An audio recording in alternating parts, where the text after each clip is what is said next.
И по 5 дена откако Тетово беше прекриено со бела покривка, општинските власти го исчистија снегот само од главните булевари и улици во центарот на градот. Останатите сообраќајници се како ски патеки или згалишта. Поради ваквата состојба, граѓаните ретко ги користат возилата, но и пеш велат е ризично да се движат.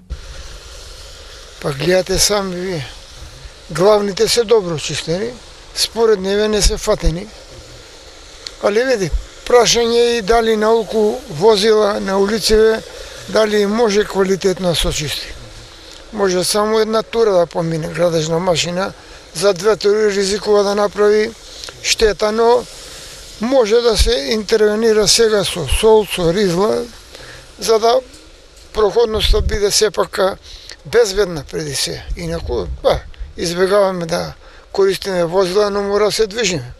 Така да тие две работи се сврзани и треба едно внимание и тие што одлучуваат треба почесто да се движат за да видат на кои пунктови треба да се интервенира. Значи јасно е се събрали со 2 и отидов на работа. Се види колку е чистено, толку сум задоволни. Од ортопедското одделение вела дека поради неисчистените улици и тротоари, зголемен е бројот на лицата кои се здобили со повреди, најчесто по екстремитетите. Заради лошите временски услови деновиве, бројот на пациенти кои што се јавуваат во ортопедското одделение е значително зголемен. Тој се движи некаде преку 100% од некој нормален ден. Најчесто страдаат децата и постарите луѓе и затоа апелираме до граѓанството да оваа категорија на возрастна група што помалку излегува и се движи по лизгавите улици. Најчести повреди се повредите на скочниот зглоб и на рачниот зглоб и третманот нивни е или конзервативен или оперативен. Тоа значи со гипсани имобилизации или со операции. Во моментов имаме неколку пациенти примени за оперативен третман, меѓутоа најголем е бројот на пациенти кои што се лекуваат амбулантски и најчесто завршуваат без последици. Инаку општина Тетово уште во ноември минатата година избра фирма за зимско одржување на патиштата, за чистење на снегот од тетовските улици околните патишта. Од општинскиот буџет беа издвоени 10 милиони денари. Изработен е планот на општина Тетово за запишување на ученици во средните училишта во прва година за учебната 2019-2020 година. Во него и новина, со која учениците ќе можат да изберат и 2-годишни смерови во средното стручно училиште Моша Пијаде. Во тековнава учебна година 2199 одделенци завршуваат основно образование во Тетовската општина. Ова година имаме едно благо зголемување на бројот на ученици кои што го завршуваат основното образование во полошките општини и во општина Тетово и сите тие ќе бидат распределени во 115 паралелки во сите средни училишта. За ова година како новина имаме 2-годишни смерови во средното стручно училиште Моше Пијаде, а како и другите години намераваме да се појача средното стручно образование, како да се подигне квалитетот во двете гимназии на општина Тетово. Критериумите зависат од средните училишта, во медицинското училиште 70 поени се предвидени за упис, во гимназијата, двете гимназии во економското училиште по 60 поени, додека пак во средно-стручните училишта уписиве се предвидени да се направат од 45 поени па се до 60 поени, зависи од смерот на кој што се пријавуваат учениците. Предлог планот за запишување на ученици во средните училишта во прва година за учебната 2019-2020 вчера беше усвоен на седница на Советот на општина Тетово.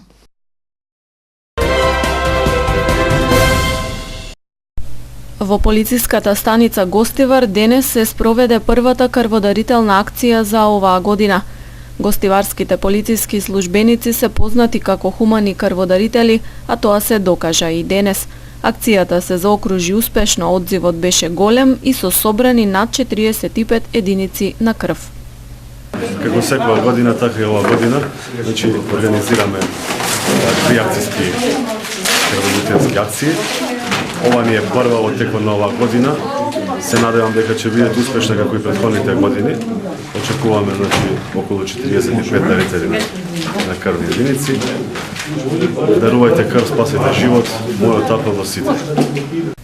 Акцијата ја организираше Општинската организација на Црвениот крст Гостивар во соработка со службата за трансфузиологија.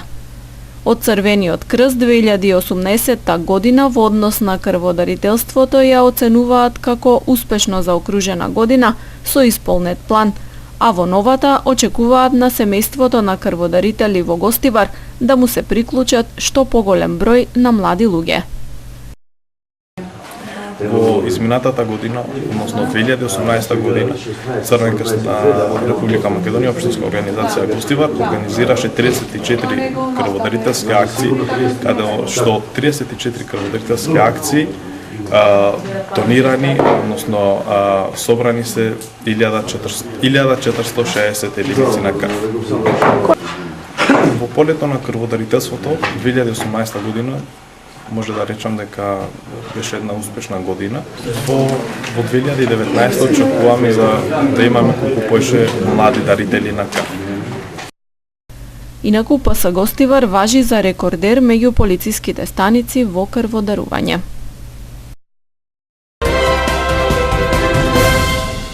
СВР Тетово поднесе кривични пријави против 2 лица, поради постоење основи на сомнение за сторено кривично дело, неовластено производство и пуштање во промет на наркотични дроги, психотропни супстанции и прекурсори. Кривична пријава заработи 35-годишник од село Мала Речица, Тетовско. На 15 декември 2018 година на улица Љуботенска во Тетово, полициски службеници извршиле претрес во куќата собственост на пријавениот, при што пронашле и одзеле кокаин, таблети екстази, дигитална вага со остатоци од кокаин, информираат од МВР. Кривична пријава е поднесена и против 31 годишен тетовец. На 23 јули 2018 година во гостителски објект на улица Киро Ристевски Дрнц во Тетово, полициски службеници извршиле претрес над пријавениот, при што пронашле и одзеле кокаин. Иако има напредок од 14 позиции, Македонија и понатаму останува на европското дно, според степенот на перцепција на корупцијата. Извештајот на Transparency International, кој прави поврзаности со степенот на демократија, ја смести земјава на 93-тото место од вкупно 183 земји. Друштво на истото место и прават Косово, Гамбија, Гвајана, Монголија и Панама. Според извештаите од кои Transparency ги црпи поените, како причина за генерално лошиот резултат на Македонија е неефикасноста на судството. Како позитивна се оценува работата на специјалното јавно обвинителство и учеството на граѓанските организации во креирање на политиките, а како препораки Transparency ги дава имплементацијата на законите и контрола на трошењето на јавните пари. Од земјите во регионот најмала перцепција за корупција има во Словенија, која е на 36-тото место во светот, пошто следуваат Хрватска, Црна Гора и Грција, Бугарија, Турција, Србија и Босна и Херцеговина. Данска се најде на водечкото место како најмалку корумпирана држава во светот, а на првите 5 позиции се уште и Нов Зеланд, Финска, Сингапур и Шведска. На дното на ранглистата на последното место е Сомалија, а меѓу 5 најкорумпирани држави се Сирија, Јужен Судан, Јемен и Северна Кореја.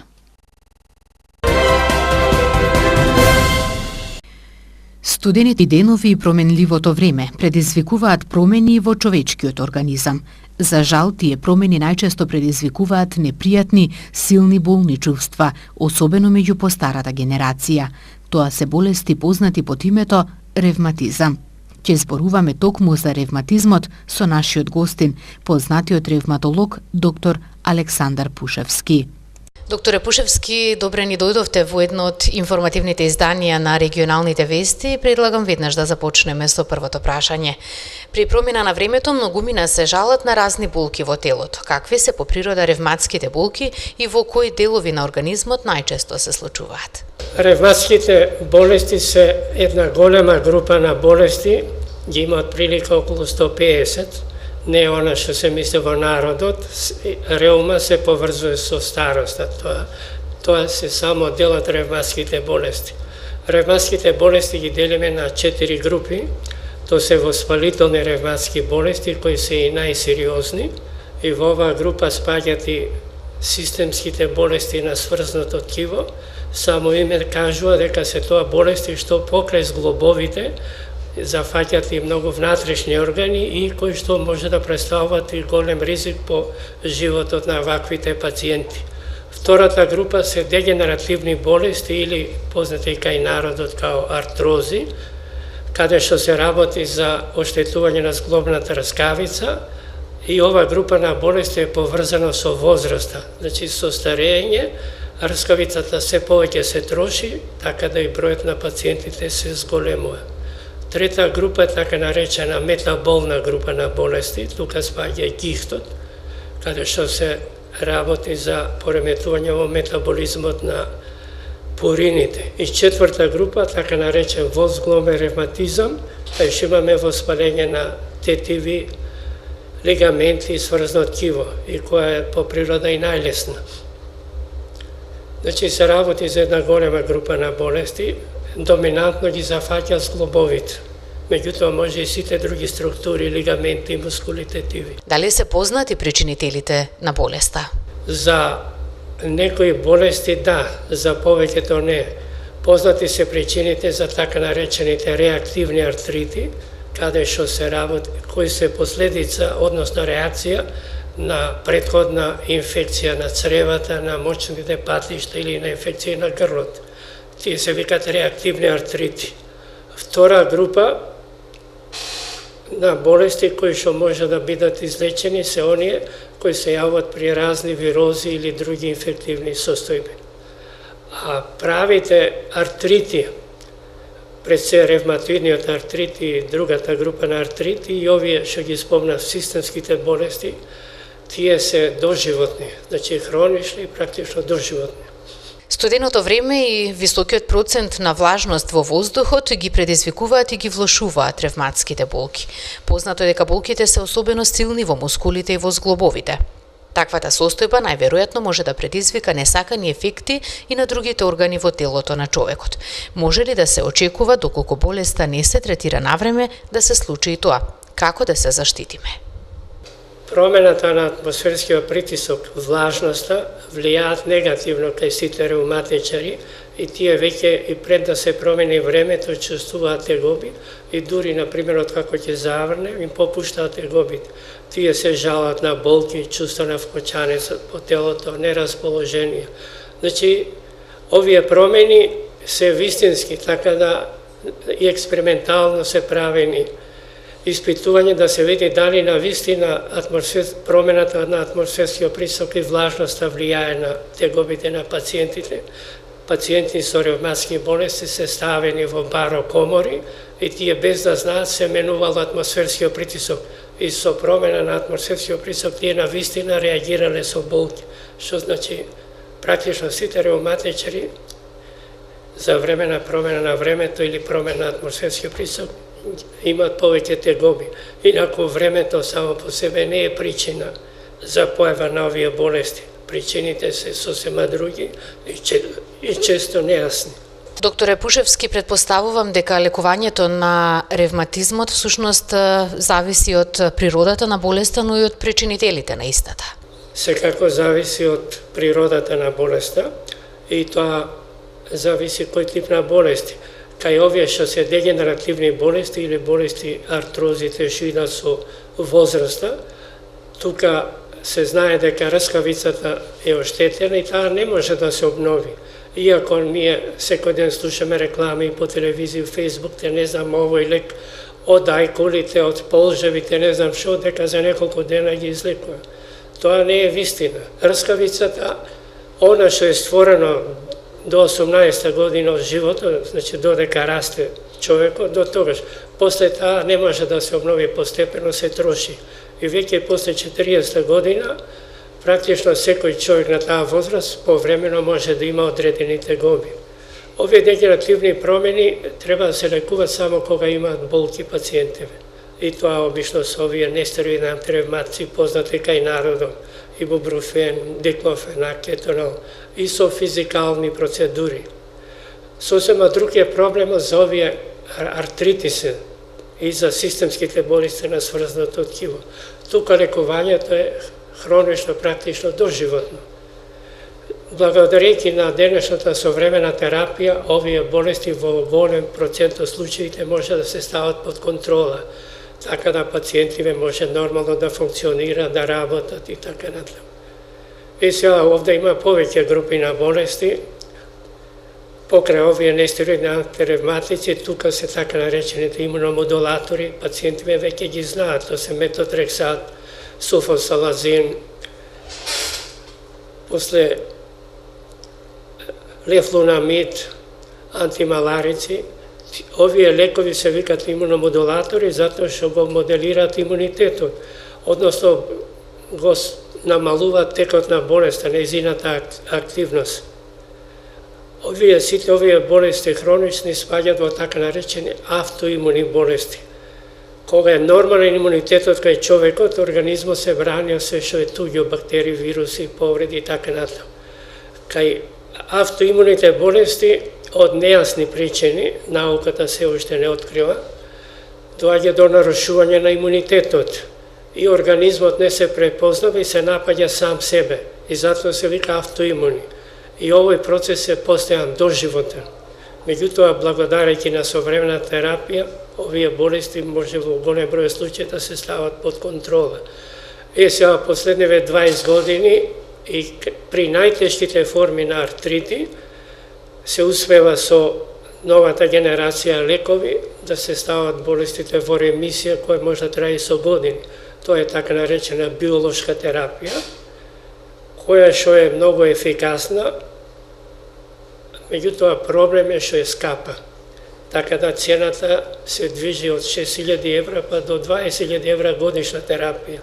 Така да приватно ретко кој може да се дозволи, а нашиот фонд за здравствено осигурување дозволува само за околу 150 пациенти со артрити да може да користат бесплатно оваа терапија. Додека во соседните земји има и по неколку препарати од оваа група, што се на терет на фондот и тие пациенти таму се во многу подобра позиција. Но веројатно во тек на годините ќе дојде до пад на цените, па ќе може пошироко и кај поголем број пациенти истото да се пременува. Поаѓајќи од тоа дека се лековите многу скапи, светските фармацеутски куќи последниве години почна да произведуваат препарати со слично дејство како овие лекови, но многу поевтини. Така да се очекува во наредните години овие лекови да земат доминантно место во лекувањето и на најтешките форми на ревматски болести. Докторе Пушевски, ви имате огромно искуство во лекување на ревматските болки и оваа болест. Кажете ми како тетовци можат да дојдат до вас? Тетовци може да ме најдат само преко амбулантата Мацура, кај што доаѓам 2 пати месечно во саботите. Така да прегледи може да закажуваат преку нивните телефонски броеви.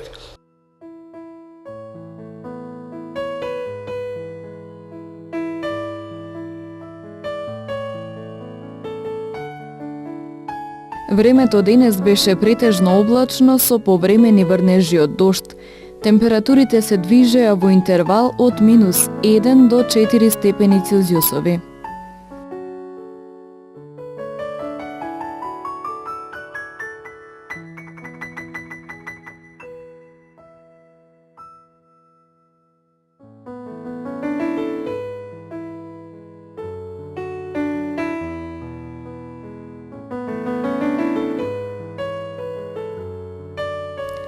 Утре не очекува променливо облачно време со повремени врнежи од дожд, а на планините и на некои повисоки места од снег. Температурите ќе се движат во интервал од -2 до 2 степени Целзиусови.